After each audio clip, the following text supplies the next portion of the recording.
फैसले से हम खुश भी है, हम गमज़दा भी है।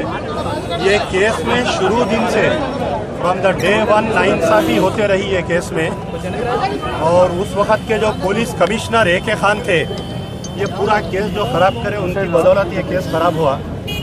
और क्योंकि ये केस में 10 आदमी को बाइज्जत बरी करे और 4 आदमी के ऊपर 10 साल की सज़ा गिराए।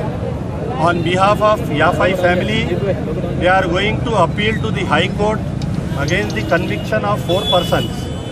But ये जब कांग्रेस गवर्नमेंट थी, कांग्रेस गवर्नमेंट के अंडर प्रेशर में जो नाजायज़ बेगुनाह लोगों को जो 6-7 साल जो जेल में रखे, उस वक़्त के जो इन्वेस्टिगेशन ऑफिसर थे, उस वक़्त के जो कमिश्नर ऑफ पुलिस थे ए.के. खान, उनका क्या रोल था इसके अंदर, इसके ऊपर इन्वेस्टिगेशन करना ज़रूरी है।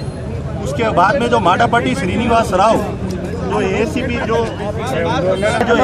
थे, माडापट्टी श्रीनिवास राव, बाद में उन्होंने नई नक्सलाइट केस में उनको फिर से अक्यूज बनाया गया। तो ये पूरा केस का फिर से इन्वेस्टिगेशन होना चाहिए। और जो इब्राहिम याफाई का जो डेथ हुआ, वो क्लियरली वो किसकी गोली से वो मरा, क्योंकि उसके बॉडी में 2 बुलेट से उसमें, उसकी भी इन्वेस्टिगेशन होना। तो शुरू से सरासर ये केस में शुरू से नाइंसाफ़ी हुई, और फैसला यकीनन हम अदालत की याफाई family is going to appeal while welcoming the decision of the court exonerating 10 persons, 10 accused. Actually ये पूरे मीडिया वालों से भी मेरी गुजारिश है कि जब भी आप लोग बोलते या लिखते अकबरुद्दीन ओवैसी अटैक केस बोलते, actually this is not Akbaruddin Owaisi attack case, this is Mohammad Pahalwan versus Akbaruddin Owaisi commotion case है। ये कोई अटैक केस नहीं है, ये एक झगड़ा है ये।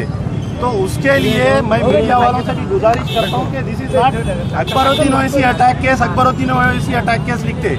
और इसमें जो इन्वेस्टिगेशन ऑफिसर थे उस वक्त के जो कमिश्नर ऑफ पुलिस थे, बाद में जो माडापट्टी श्रीनिवास राव जो हाल में नई नक्सलाइट केस में जो फंसे, ये पूरा शुरू से इसका इन्वेस्टिगेशन होना चाहिए। और जो शुरू से नाइंसाफ़ी हुई, जो लोग इस पार्ट पे नहीं थे, जो लोग कॉलेज में उस वक्त में थे, स्कूल में थे, वैसे मासूम बच्चों को केस में डाले, 6 साल तक वो बच्चों को जेल में रखे, उनकी पूरी फैमिली को परेशान करके रखे। ये जो भी इसके ऊपर इन्वेस्टिगेशन थे, ये शुरू से नाइंसाफ़ी हुई है केस में। फिर भी हम अदालत के फैसले को सलाम करते हैं कि 10 आदमी को बाइज्जत बरी करे, बहुत बड़ा फैसला है हमारे लिए। ये हक की जीत है, और हाई कोर्ट को हम अपील करेंगे।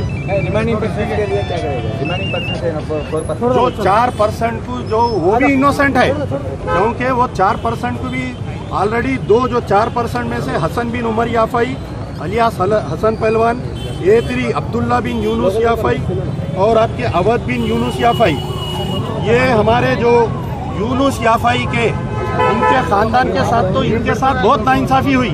एक बच्चा गोली लग के मर गया, 2 बच्चों को जो है आज 10 साल की सज़ा हुई।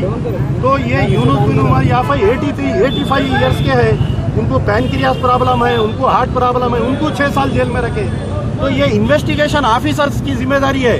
उस वक्त जो ए.के. खान जो कमिश्नर ऑफ पुलिस थे, जो पूरी हिस्टोरी लिखे उनके खिलाफ में क्या हुकूमत, अब मौजूदा जो हुकूमत है क्या कार्रवाई करेंगी।